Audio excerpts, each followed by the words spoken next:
Es el titán del terror de la literatura americana, el escritor que creó algunos de los nombres más icónicos en la ciencia ficción. En sus cortos 46 años de vida, H.P. Lovecraft fue responsable del dios alienígena Cthulhu, el Necronomicon, el Libro de los Muertos, y el pueblo embrujado de Arkham, donde las cosas siempre se mueven en la oscuridad de la noche.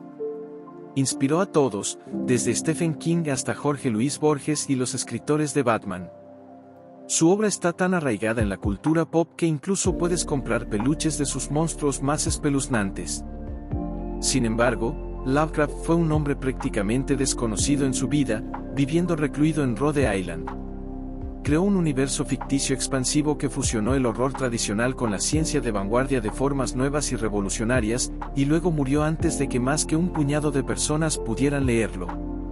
En este video, exploramos cómo esta pradera virtual y elevada se convirtió en enfermedad, aislamiento y sus propios prejuicios repugnantes para convertirse en el maestro del horror del siglo XX.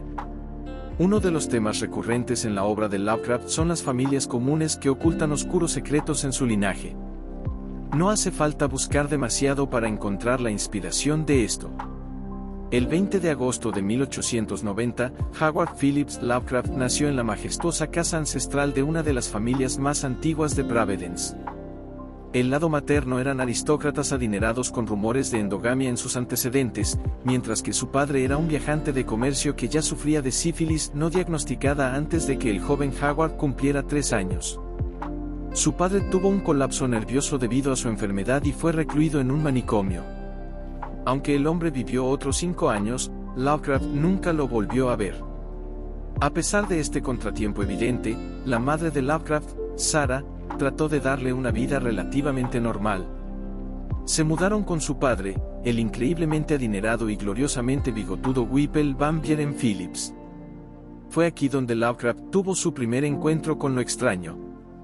Uno de los trucos de Whipple era inventar historias de fantasmas escalofriantes improvisadas, para deleite de su nieto. Aún así, Whipple no pudo llenar el obvio vacío en la vida del joven Lovecraft.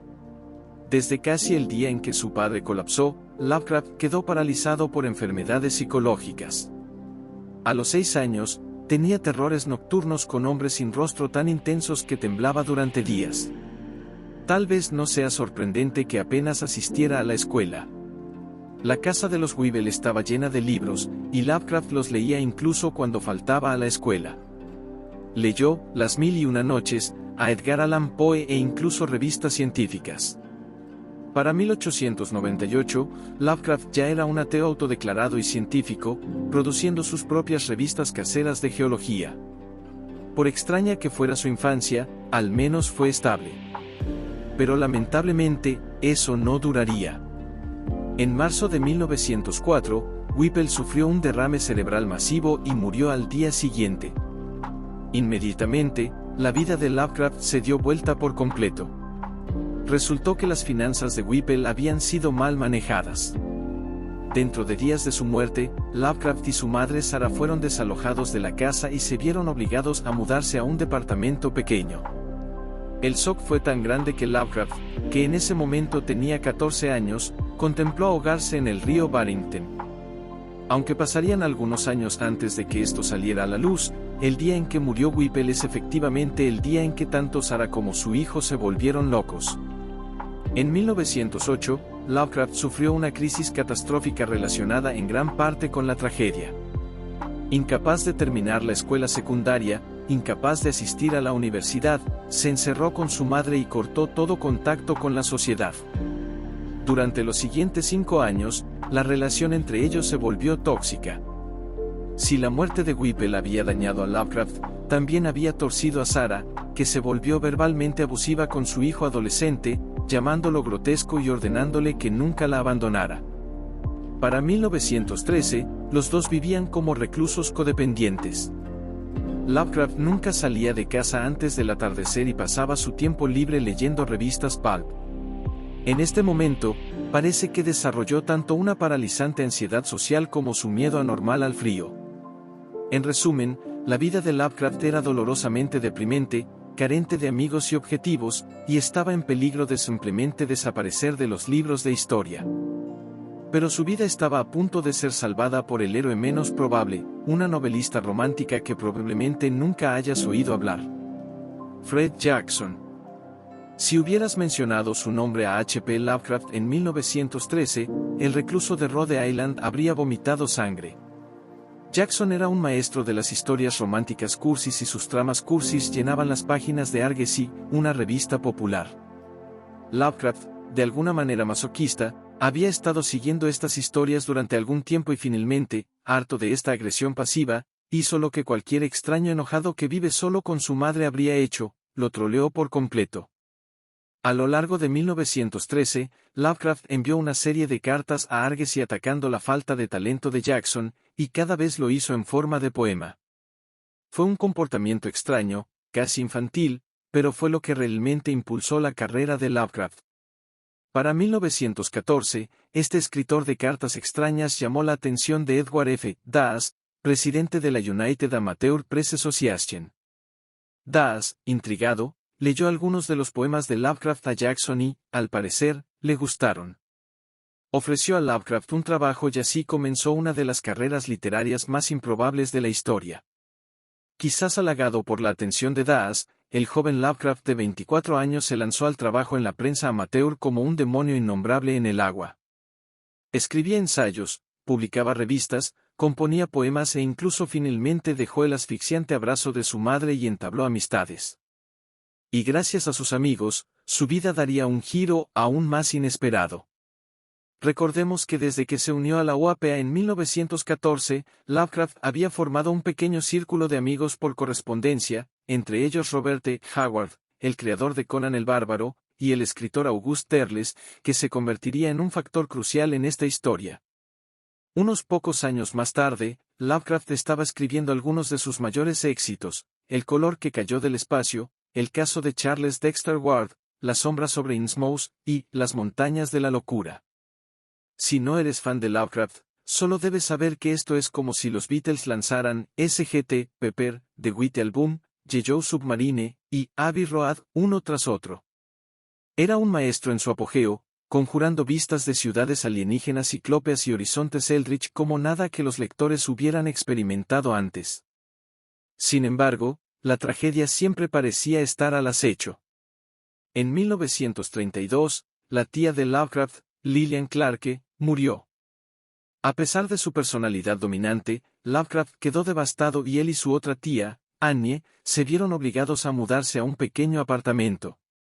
Fue el comienzo de una larga caída a la pobreza. Aunque Lovecraft estaba escribiendo su mejor obra en ese momento, esta era larga y compleja y carecía de atractivo masivo. Necesitaba cuentos cortos y llamativos que pudiera vender con regularidad para sobrevivir. Pero las cosas empeoraron aún más. Comenzó a comer comida enlatada caducada para sobrevivir, y eso era solo cuando podía permitirse comer. Por supuesto, Lovecraft seguía siendo un ávido escritor de cartas. Desde sus días de adolescente en Argosy, había mantenido una correspondencia comprometida y raramente vista. Se estima que envió alrededor de 100.000 cartas en su vida, solo superado por el gran filósofo francés Voltaire. A pesar de su propia lucha, Lovecraft seguía siendo un defensor apasionado de su arte y de sus amigos. Pero su salud estaba deteriorándose rápidamente. En la primavera de 1936, sufría de tumores que corroían sus intestinos. A pesar de su enfermedad, seguía rechazando ver a un médico. El verano trajo más noticias desgarradoras. Robert E. Howard, el escritor de Conan y amigo de Lovecraft, se suicidó pegándose un tiro en la cabeza. La muerte de su amigo lo sumió en una depresión de la que nunca se recuperaría por completo. Hacia la primavera de 1937, estaba claro que algo andaba muy mal. Lovecraft llevaba más de un año sin escribir nada más que 4 poemas. Sus problemas de salud mental y física habían llegado a un punto crítico. A medida que su salud declinaba, Lovecraft parecía estar resignado a que su trabajo fuera olvidado. Sin embargo, apareció un inesperado salvador, August Derleth. Este amigo de Lovecraft, que también era escritor, decidió darle al viejo maestro el homenaje literario que se merecía. En agosto de 1939, Derleth, que casualmente tenía fondos considerables, fundó Arkham House. Durante los próximos años, Derles mantuvo la editorial a flote, publicando volumen tras volumen de los cuentos de Lovecraft e incluso traduciéndolos a otros idiomas. Esta decisión resultó ser brillante, ya que las traducciones francesas de las obras de Lovecraft se volvieron muy populares en la Francia de la posguerra. París ya consideraba a Edgar Allan Poe como un titán literario, y Lovecraft se convirtió claramente en su sucesor del siglo XX. Para la década de 1960, Lovecraft había ganado una base de fans seria en Providence. Su influencia también se extendió a la cultura popular. En 1974, los escritores de Batman tomaron la idea del asilo Arkham de Lovecraft.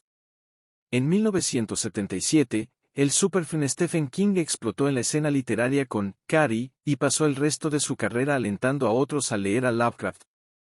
Ese mismo año, un grupo de fanáticos estadounidenses reunió suficiente dinero para reemplazar la pequeña lápida de Lovecraft con una grande y majestuosa que llevaba la leyenda: "Yo amo a los monstruos".